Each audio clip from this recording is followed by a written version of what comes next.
Kalau sekarang kamu miskin dan kamu pengen jadi orang kaya lewat jalur yang pasti. Jadi sekarang miskin tapi kamu pengen pasti jadi kaya. Ada 3 cara, kamu boleh pilih cara yang manapun. Oke? Cara yang pertama adalah nikah sama orang kaya.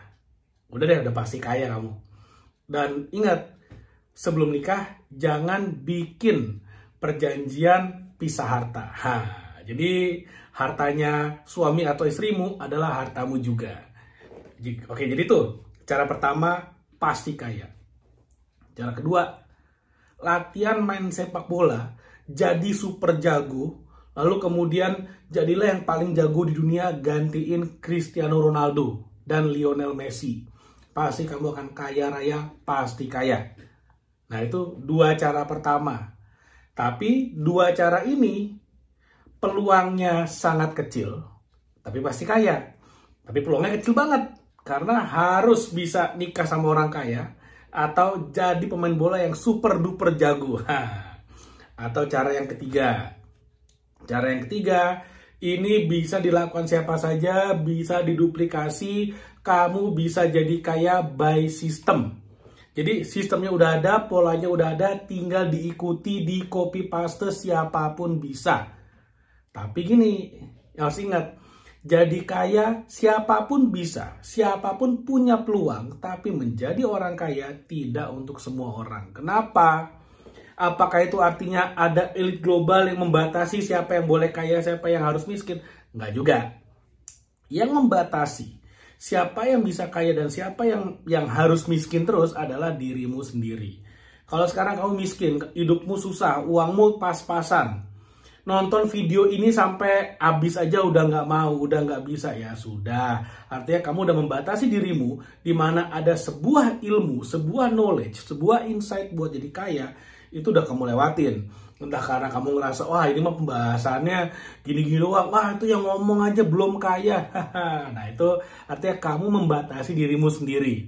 Oke? Nah, kalau misalnya kamu benar-benar komit, at least nonton video ini sampai habis. Karena apa yang saya share di sini itu adalah cara supaya kamu menjadi kaya by system. Sekali lagi, by system.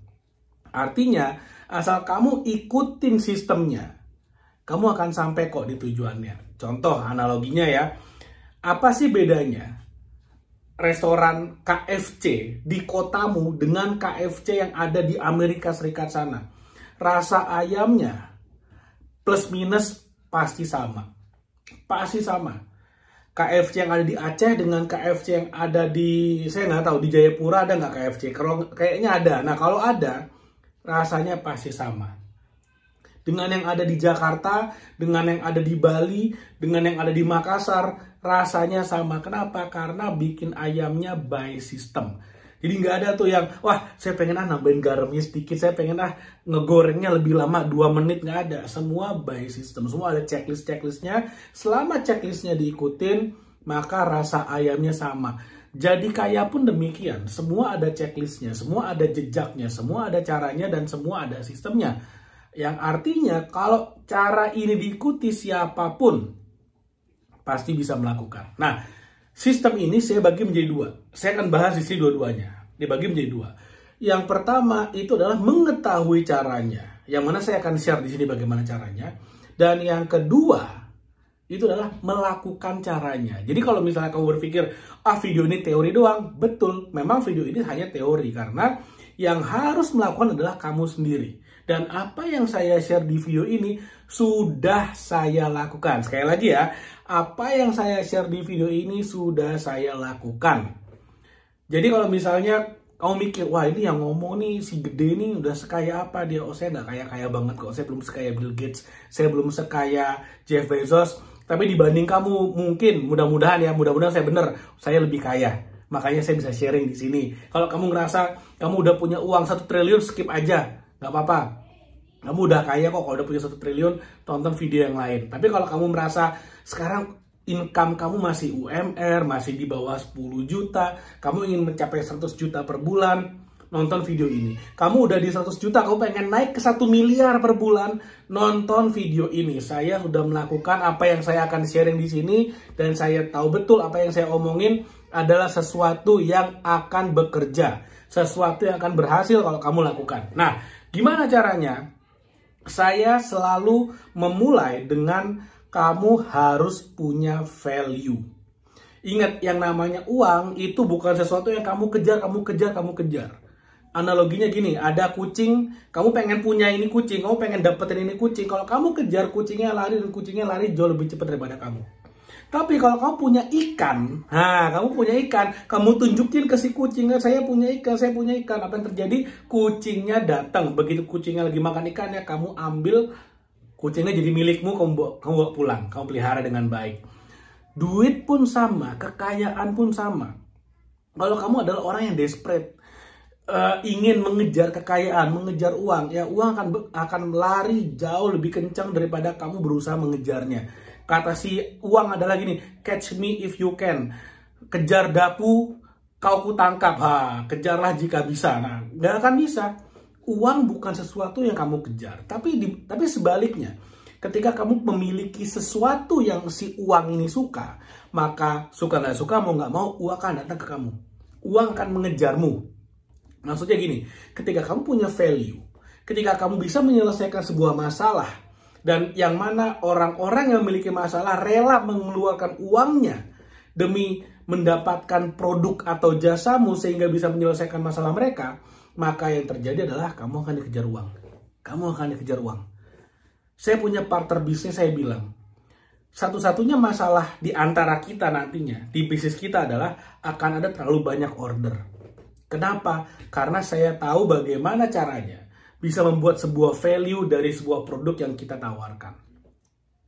Jadi, kalau kamu mengerti bagaimana caranya membuat value, dan kamu mengerti bagaimana caranya mempromosikan, memperkenalkan value yang kamu miliki, maka uang akan mengejarmu. Saya kasih contoh. Bisnis saya, core bisnis saya ini adalah operator dan manajemen properti. Jadi kalau misalnya contohnya nih, kamu punya villa, dan kamu pengen villamu ini dikelola secara maksimal, bisa menghasilkan income yang sangat tinggi, diproduktivitaskan secara maksimum, kamu cari saya. Jadi klien-klien saya ini adalah orang-orang yang punya apartemen, punya villa, punya hotel, tapi kemudian awalnya mereka kelola sendiri sambil punya bisnis lainnya atau sambil menjadi profesional di pekerjaan lainnya. Contohnya misalnya ada notaris, dokter, mereka punya duit, mereka investasi properti, tapi sambil menjadi notaris, sambil menjadi dokter, sambil ngurusin villa, apartemen, atau hotelnya, ya nggak akan bisa. Nah, mereka datang ke saya, lalu kemudian saya kelolakan propertinya, sehingga apa yang terjadi?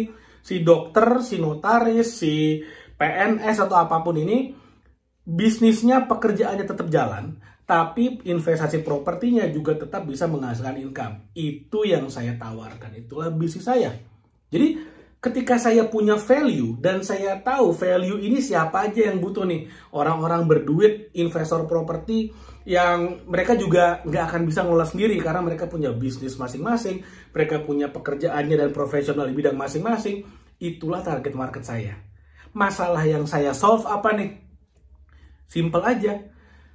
Kalau misalnya dokter lagi tengah-tengah mengoperasi pasien, tiba-tiba ditelepon, Pak, ini saya menginap di villa Bapak, airnya mati. Waduh, akhirnya dokternya nggak fokus antara villanya yang keteteran atau enggak, pasiennya keteteran atau enggak, dua-duanya keteteran. Nah, itulah permasalahan yang saya solve. Jadi, permasalahan itu adalah para investor properti yang mana gini, banyak orang-orang di dunia ini, ketika mereka punya uang, mereka invest, salah satunya di properti. Nah, supaya propertinya bisa menghasilkan income yang maksimal, mereka perlu tenaga operator yang profesional. Sayalah operator yang profesional itu. Nah, jadi ketika masalah yang di-solve itu jelas, yang masalah yang diselesaikan itu jelas, saya menjadi punya value. Ketika saya punya value dan kemudian saya bisa jabarkan, perkenalkan, presentasikan, saya jual value ini kepada orang-orang yang tepat, maka di sanalah masalah atau good problem itu akan terjadi. Di mana yang terjadi adalah terlalu banyak project yang masuk sehingga kita harus benar-benar selesaikan dengan baik, di mana kita benar-benar harus sampaikan kepada calon klien bahwa Pak, Ibu izin antri dulu ya, karena ini banyak banget yang mau masuk onboarding ke kami. It's a good problem, ini adalah sebuah masalah yang bagus. itu adalah posisi di mana saya dan tim saya itu dikejar oleh uang. Uang mengejar kami. Kenapa ya? Karena kita punya value. Dan saya tahu bagaimana memarketingkan value ini. Nah, maksudnya apa? Mana yang lebih penting?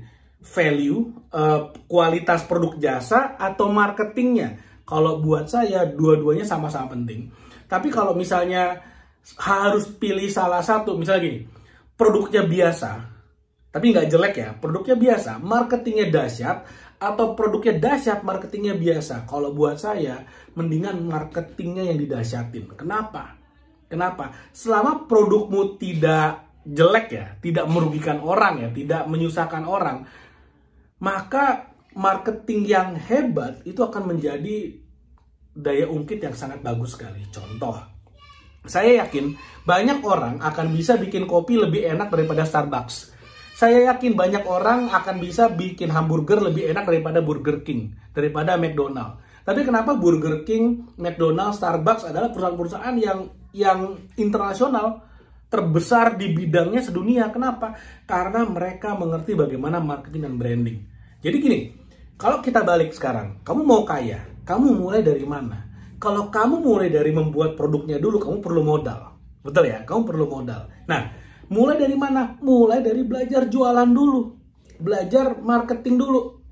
Nanti kalau kamu udah bisa marketing, kamu udah bisa jualan, kamu udah ngerti sosial media marketing, kamu udah ngerti digital marketing, dari mana mulai jadi kayanya? Mulai dari jualan barang orang lain. Jadi affiliate dulu, jadi reseller dulu, jadi distributor dulu. Kamu nggak perlu modal besar, bahkan bisa tanpa modal. Karena affiliate marketing itu tanpa modal. Dropshipping itu tanpa modal. Apa itu affiliate, apa itu dropshipping? Kamu googling aja, itu gampang sekali. Itu tanpa modal, yang penting ngerti skillnya. Nah, kalau kamu mau belajar skillnya, saya sarankan kamu belajar dari buku ini. 69 Strategi Marketing dan Branding. Linknya ada di bawah, kamu bisa pilih mau beli yang soft copy, hard copy. Nanti ada di bawah linknya, silahkan kamu klik di sini, ilmunya sangat lengkap sekali. Oke, kalau kamu udah mengerti gimana cara jualan, mulai dari jualan barang orang lain, jadi affiliate dulu, mulai jadi reseller dulu, udah punya modal, baru bikin barangmu sendiri, maklon dulu. Begitu barangmu udah besar, produksinya, maklonnya udah banyak, baru mulai produksi sendiri. Di sanalah orang-orang yang sekarang punya pabrik, orang-orang pengusaha-pengusaha yang besar tuh mulai dari sana. Dari jualan barang orang dulu, jadi reseller dulu, jadi distributor dulu, baru kemudian bangun brandnya sendiri dengan cara maklon, baru kemudian mereka bisa punya pabriknya sendiri. Oke? Jadi mudah-mudahan apa yang saya share bermanfaat. Jangan lupa like video dan share video ini. Dan sekali lagi, kalau kamu mau beli buku ini, nanti ada linknya di bawah di description video. Silahkan kamu pilih mau soft copy, mau hard copy, silahkan. Yang penting buku ini akan sangat bermanfaat buatmu. Thank you, sampai ketemu lagi di video berikutnya.